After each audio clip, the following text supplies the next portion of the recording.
শুধু আল্লাহ নবী মুহাম্মদ রাসূলুল্লাহ সাল্লাল্লাহু আলাইহি ওয়াসাল্লাম আশরের ময়দানে তাদের জন্য ফায়সালার জন্য দৌড়াদৌড়ি করবে, ছুটাছুটি করবে, সিজদায় করে কান্না করবে, সিজদায় করে কান্না করতে ভোগ বিজয় করবে।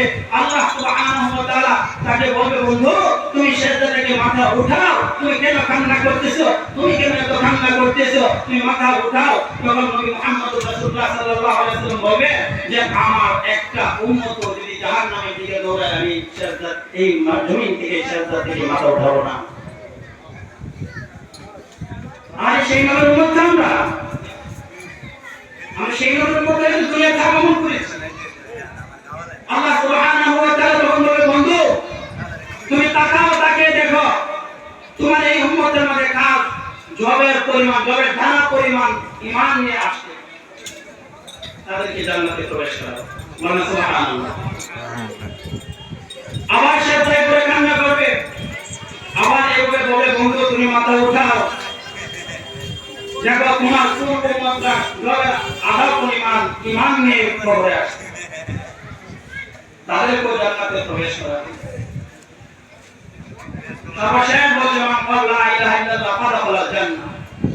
যে সকল মুমিন বান্দা বান্দি ঈমান আনবে, ঈমানের উপর অটল থাকবে, ইস্তেকামত থাকবে, আল্লাহর নবী বলেন তাদেরকে জান্নাতে প্রবেশ করাবে।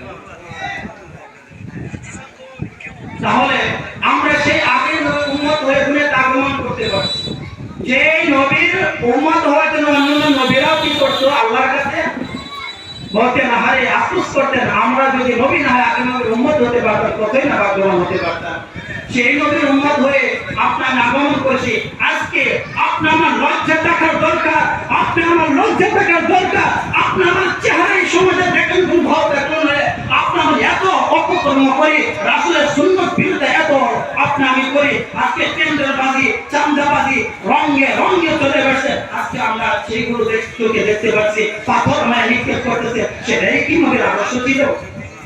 সেটাই কি নবীর আদর্শ ছিল? আবার আমাদেরকে বলে রাখা, আমাদেরকে বলে রাখা, আমরা তো সেই রাসূলের আদর্শ গ্রহণ করেছি, আমরা তো সেই রাসূলের সিরাত আমরা করেছি, আমরা তো সেই রাসূলের তালিমে যে আমরা জায়গায় প্রবেশ করি।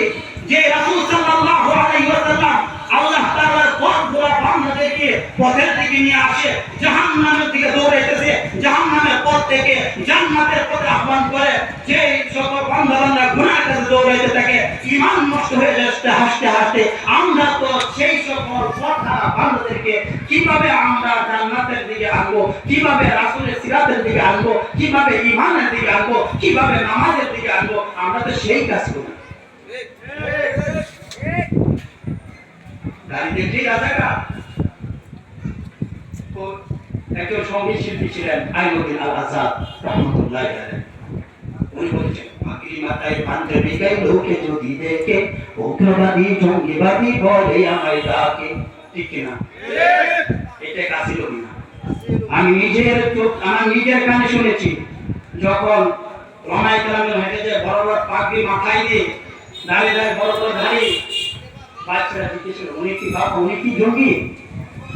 তার মানে এই যে নিয়ম গুলো করতেছেন, পাগড়ি মাথা দিয়ে দাঁড়িয়ে রাখলে নবীর সুন্নাত পরিধান করেছে।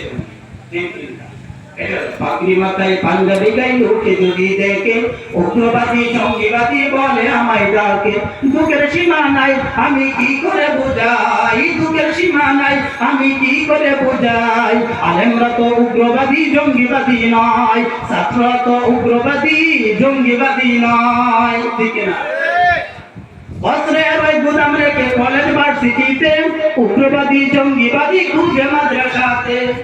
ঠিক না? এই সমাজ পাই যাইছে কিনা, এই সময় পাই যাইছে কিনা, তারা আকাম প্রোগ্রাম করে আর আমাদের কাছে অস্ত্র খোঁজে।